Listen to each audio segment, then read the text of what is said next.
kumbaga, I was reborn. Parang a new version of me. A new Kristen came out from the egg.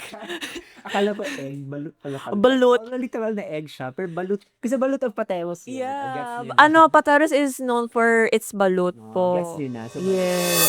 Beauty Vault Glass Skin Essentials. Gandang Beauty Vault, gandang glass skin. Daddy Glow Coffee. Feel lighter, glow brighter.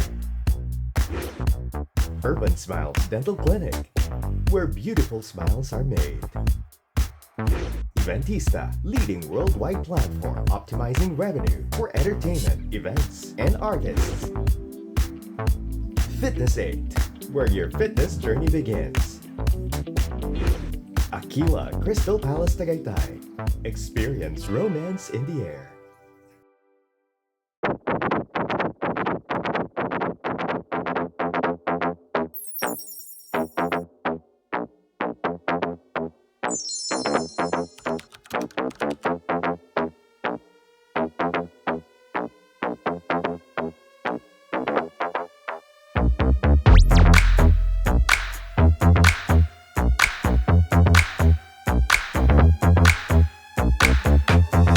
This is Reina's Up Close.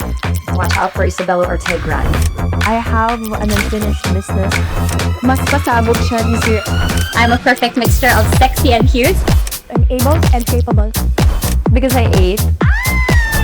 Hindi lang basta actor, sexy actor. I am that OA friend. Oh my God! I'm beautiful in my own way. Grand. Beauty, brain, body, business. Nakakaloka! Kaloka! I didn't come here not prepared. I love challenges. I am here. One of my title is Miss Understood. Marami pa akong kayang ipakita. I'm ready to prove them wrong. I'm here to slay.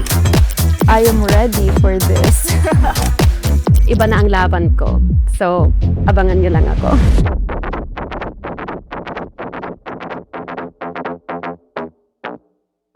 Ito ang kwento ng Reina Filipinas. Raw, unfiltered, unmasked. Here's the tea.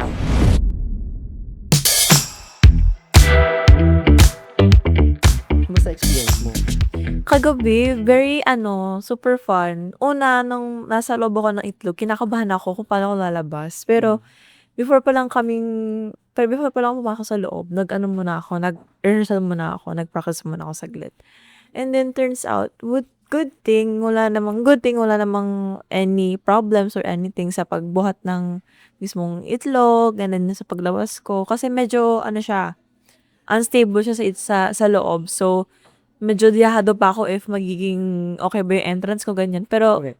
turns out, grabe, ang ganda ng entrance ko and everything. I'm really am so grateful sa lahat ng tao na tumulong, na nag-work behind all of the, the balot, everything, and At ilang days lang yun na concept pa? Or cycle yun? no, it's from scratch talaga siya. Di ba po, supposedly July 8 po yung natin, pinakauna. And first, nung sinabi yung date, sinimulan na agad namin na gawin yung parang sketch, and then yung parang parang foundation ng loob, ng base ng itlog. And then parang, I think 1 week din po ang tinagaan niya kasi, Buti na-postpone tayo. thank you. Buti na lang na kumabot. Ano na ba parating ng sport yun? By truck. So, malaki siya eh. So, wala po kami ibang choice kundi ipatrack siya from Pateros to dun sa Aquila. Pinakaba mo ako first. Yes, ang laki po kasi niya talaga. Pero good thing po na nagkasya naman po siya sa loob naman ng venue natin. And Buti nag-rehearse tayo. yes. Buti nag-rehearse tayo. Tsaka kasi yung camera works and everything, and then yung lighting din po, very important. So, I really do appreciate you, Direk, for encouraging us to rehearse before the... Yes, for allowing us. Pero, kasi nga diba grand reveal, so ayun yung naisip namin, concept, na okay naman yung parang yung take off the dress lang, pero we want something more grander. Correct. That people can remember. Hi, Scarlett! Yeah. Hello, babe! Come back. And then, ayun, after nun, ang pinaka-concept na yun, si Kenneth ang nakaisip, yung brother ko. Kasalanan mo, Kenneth.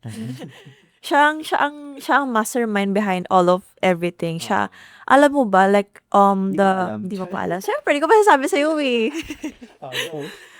Yung pinaka-making ng itlog is, may part siya sa paggawa ng process na yun.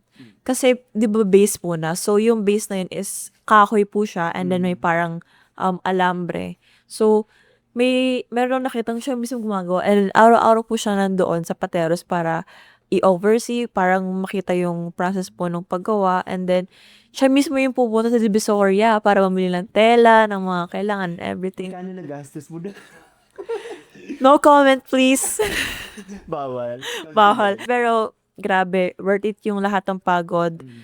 Kasi, nabigyan naman ng hostisya, di ba? Yes, sumabog ang internet. Yes, sumabog naman Kamusta ang- Okay naman. Yun talaga yung ano mo, yun talaga yung purpose mo, pasabugin ng internet. Yes, para, sabi mo naman, memeable. We want the reveal to be memeable. People to remember it and be memorable. And hopefully, naging gano'n naman siya. And natuwa ko kasi sinunod mo yung camera angle. Yes. Nakita mo yung ano? Yeah, Live. sa live. Oo. Tumingin na gano'n kasaya mo, di ba, on the right mo nandun siya. Kasi buti na kasi paglabas niya, tumingin siya sa right, tapos tumingin siya sa left. Gumano na gano'n muna. Oh, yeah. Kasi di ba may marami rin mga online viewers. So, para mabigyan ng justice yung pinaka-performance ko, I would also always interact with the camera din talaga. Play with the camera. Okay, very important. Tungtuwa ako kasi sobrang panglingon niya, panglabas niya, tumingin talaga siya sa kaliwa. Kasi yung talaga yung, perfect. Yung po siya. Kasi may mga times kasi na medyo na-stress ako kasi may mga reveals na hindi ko napake, Yeah. na masayangan na po. Kasi na hindi tumingin sa camera. Pero perfect yung paglabas mo na video. I love it. Thank you so much po. Ano yung difference ng journey mo dito? Kasi first pa lang naman, di ba? Ano Yeah. yung difference ng journey mo dito? Na nag-enjoy ka ba? Dun sa first pasabog mo First pa lang. pasabog, kasi I felt more confident kahapon eh. Parang, kumbaga, I was reborn. Parang a new version of me. A new Kristen came out from the egg. Akala ko egg, balut pala. Balut. Literal na egg siya, pero balut. Kasi balut ang patewos. Yeah. Pateros is known for its balut po. Gets yun na. So, balut. Yes. Nagiging baby ka. Bibe. Actually, nakita ko yung mga comments sa mga videos. Sabi, yung balot daw, lumabas, sisiw na. So, ako yung sasabi nila, may buhok na daw. Oo. Sisiw na Charmaine. Charmaine, yeah. Charmaine kayo dyan. Pero tawag nun, nung before tayo nag-rehearse, kabado ka ba? Or parang hindi ka confident? I was not really, di ko naman sabi na hindi ako confident. Ano lang ako, parang I was very focused, very grounded. Parang I was taking my time sa backstage na parang I was internalizing everything na parang kung anong kailangan kong gawin, kung anong kailangan kong tignan ng Before tayo camera. nag-rehearse, Yeah. Hindi ka kabado. Hindi, I was really having fun. Kasi yung dance step and everything, parang saya naman. Tawang-tawa ko din kahapon kasi yung mga girls, nag-start kayo rehearsal 10 days. Yeah, opo. Hindi sabay-saba. Parang girlfriend, sisab-disab. Hindi sabay-sabay. Pero okay lang naman kasi diba, na-pull off naman ng, Na-pull off na in the end, Nawasan na lang ng camera yung mga hindi sabay-sabay. Kaya gumagano na ako sa camera, malayo na nga ako. Kaya ganun. Go. Ano mo si Mina? Kinat kami. Sure. Thank you po. Thanks, Curves. Reina Filipinas,